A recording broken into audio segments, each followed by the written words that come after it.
Hi అండి. Welcome back to our channel. నేను మీ కోమలిని. ఇందాక షార్ట్‌లో పెట్టాను కదండీ! పెళ్లి పనులైతే స్టార్ట్ అయ్యాయని చెప్పేసి, పెళ్లి పందిరని చెప్పేసి. ఇదేనండి పెళ్లి పందిరి. పెళ్ళికి మాకు ఇంటి ముందున పందిరైతే ఇలా వేస్తారు. ఇది 16 రోజుల దాకా అయితే ఈ పందిరైతే ఉంచుతారు. ఈ పందిరికి కొంచెం డెకరేషన్ కూడా చేస్తారు. జస్ట్ మార్నింగ్ పూట అని చెప్పేసి మేము పందిరైతే వేసాం కానీ, ఇంకా డెకరేషన్‌కైతే అవన్నీ తీసుకొని రాలేదు తయారు చేయడానికైతే ఇంకా. ఇక్కడొచ్చేసరికి ఇంకా పెళ్ళికొడుకుని చేయడం అయితే స్టార్ట్ చేశాము. ఉదయం పూట 9 గంటల 11 నిమిషాలకైతే పెళ్ళికొడుకునైతే కూర్చోబెట్టాలని చెప్పారు. అందుకని చెప్పేసి ఇంక మేము పీటలు వేసి, ముగ్గు వేసి, ఈలోపు నలుగురికి అన్నీ కూడా రెడీ చేసి పక్కన పెట్టాము. ఇక్కడొచ్చేసరికి తోడు పెళ్ళికొడుకు మా చిన్నమ్మ వాళ్ళ తమ్ముడు కొడుకైతే కూర్చున్నాడు. ఇక్కడ మాకు అన్ని రోజులు పెళ్ళికొడుకుని కూర్చోబెడతారు. లాస్ట్ రోజు మటుకి అమ్మాయినైతే కూర్చోబెడతారండి తోడు పెళ్లి కూతురు కిందన. ఇక్కడొచ్చేసరికి కూర్చోబెట్టాము. అన్నీ అయిపోయిన తర్వాత ఫస్ట్ స్టార్టింగ్ వచ్చేసరికి దీపారాజన అయితే చేయాలంటే దీన్ని హారతి కింద మేమిస్తాం ఇలాగా. ఇక్కడ పాటలు కూడా పాడతారండి ఇలా హారతి ఇచ్చేటప్పుడు. అలాగే పెళ్ళికొడుకుని చేసేటప్పుడు కూడా పాటలైతే పాడతారు. ఇక్కడ నేను వచ్చేసరికి దీపం అయితే వెలిగించాను. దీపం వెలిగించి బాగా గాలి తోలుతుందని చెప్పేసి ఒక చిన్న గిన్నెలో అయితే పెట్టేసి మేము కొంచెం పక్కనైతే పెట్టాము. అందరూ వచ్చి అక్షంతలు వేసేటప్పుడు తగులుతారని చెప్పేసి కొంచెం పక్కగా అయితే పెట్టాము. పెట్టిన తర్వాత ఫస్ట్ మా చిన్నమ్మ వాళ్ళందరూ వేసిన తర్వాత ఇంకా ఒక్కొక్కరు కూడా అక్షంతలు వేయడానికి అయితే వచ్చారు. అవన్నీ కూడా ఈ వీడియోలో అయితే నేను చూపిస్తున్నానండి. ఇదే ఫస్ట్ అంటే ఒక క్లిప్ ముందుకి వెనక్కి అయితే అయ్యింది. ఫస్ట్ వీడియో అయితే ఇదేనండి. ఇలా బొట్టు పెట్టిన తర్వాత ఫస్ట్ మా చిన్నమ్మ మా బాబాయ్ వచ్చి ఫస్ట్ అక్షంతలు అయితే వేశారు. తర్వాత ఇంకా అందరూ కూడా 1 బై 1 వచ్చి అక్షంతలు వేయడం అయితే స్టార్ట్ చేశారు.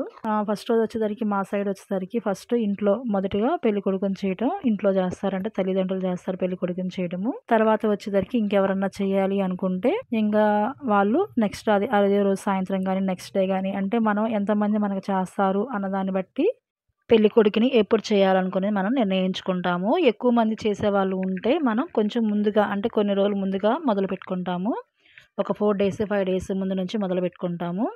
ఎక్కువ మంది లేరు అనుకుంటే థర్డ్ డే 3 రోజుల ముందు కానీ లేదంటే పెళ్లి రోజు మార్నింగ్ పూట ఇంట్లో పెళ్లి కొడుకుని అయితే చేస్తారు. ఇక్కడ వచ్చేసరికి మేము 3 రోజుల ముందు అయితే మొదలు పెట్టాము. ఫస్ట్ రోజు వచ్చేసరికి ఇంట్లో మా చిన్నమ్మ వాళ్ళైతే చేశారు. తర్వాత వచ్చేసరికి అదే రోజు సాయంత్రం మేనమామ అయితే చేశారండి. నేను అవి కూడా ఒక్కొక్క వీడియోలో ఒక్కొక్క క్లిప్ కిందనైతే యాడ్ చేస్తాను నెక్స్ట్ వీడియోస్లో. ఇక్కడ వచ్చేసరికి ఫస్ట్ రోజు కాబట్టి ఇక్కడ నేను అందరు పెట్టిన తర్వాత నేను కూడా ఇక్కడ బొట్టు పెట్టి అక్షంతలు అయితే వేశాను. ఈ వీడియో కూడా నేను ఇక్కడైతే యాడ్ చేస్తున్నాను చూడండి ఒకసారి. ఇలా వచ్చిన వాళ్ళందరూ కూడా అక్షంతలు వేసి నలుగు పెడతారండి. నలుగు పెట్టిన తర్వాత లాస్ట్లో అయితే ఇంకా హారతి అయితే ఇస్తారు. వచ్చిన వాళ్ళలో కొంతమందికి ఎవరో ఒకరికి పాటలు అయితే వచ్చు కదండి. వాళ్ళు మంగళహారతి పాటలు అలాగైతే పాటలు అయితే పాడతారు. ఇంకా పాటలు పాడి ఇంకా లాస్ట్లో వచ్చేసరికి ఇంకా మనం నలుగు పెట్టుకోవడం కార్యక్రమం అయితే ఉంది. ఇక్కడ వచ్చేసరికి ఫస్ట్ నలుగు చిన్నమ్మ అయితే పెడుతుంది. ఫస్ట్ తల్లి కాబట్టి ఫస్ట్ పెట్టాలి. తర్వాత ఆడపిల్ల అయితే పెట్టాలని చెప్పారు.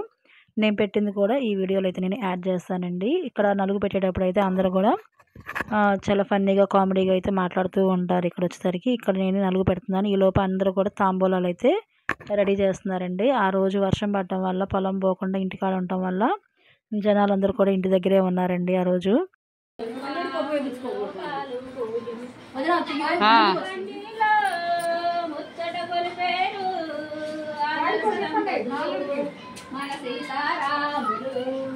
పచ్చని పందిరిలో ముచ్చట గొలిపేరు ఆదర్శ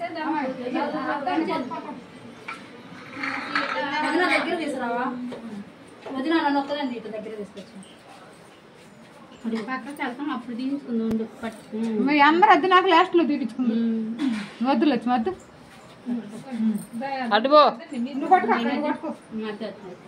ఇదిగోండి ఇక్కడతో నలుగు పెట్టడం కార్యక్రమం కూడా అయిపోయింది. తర్వాత హారతి తీయడం కూడా అయిపోయిందండి. ఫస్ట్ ఆడపిల్ల ఇవ్వాలని చెప్పేసి హారతి నేనే ఇచ్చాను. తర్వాత వచ్చేసరికి ఇక్కడ ముత్తైదులందరూ కూడా ఒక 5గురు కానీ 9 మంది కానీ ఇలా హారతి అయితే ఇస్తారు. ఇలా ఇచ్చిన తర్వాత ఇంకా పెళ్లి కొడుకుని చేయడం అయితే అయిపోయినట్లేనండి. ఇంకా తర్వాత తోడు పెళ్లి కొడుకు కూడా హారతి ఇస్తారు. వీరిద్దరు కూడా ఇంక తర్వాత స్నానం చేసి వచ్చిన తర్వాత కొత్త బట్ట అయితే వేసుకుంటారు. ఒక్కొక్క దగ్గర ఒక్కొక్క పద్ధతిలో చేస్తారండి పెళ్లి కొడుకుని చేయడము. మా కల్లా అయితే ఈ విధంగా చేస్తారు పెళ్లి కొడుకుని చేయడం. మరి మీకు ఎలా చేస్తారో నాకు కింద కామెంట్ బాక్స్లో చెప్పండి. లాస్ట్లో అందరికీ తాంబూలాలు ఇస్తే ఇంకా పెళ్లి కొడుకుని చేయడం అయితే అయిపోయినట్లేనండి. ఈ వీడియో ఇక్కడితో అయితే నేను ఎండ్ చేస్తున్నాను. నెక్స్ట్ వీడియోలో నేను పెళ్లి కొడుకుని చేసిన రోజు కూడా ఎలా చేశానని చెప్పేసి కూడా నేను ఆ వీడియోలో అయితే నేను మెన్షన్ చేస్తానండి. ఇక్కడితో ఈ వీడియో అయితే ఎండ్ చేస్తున్నాను. Thank you for watching.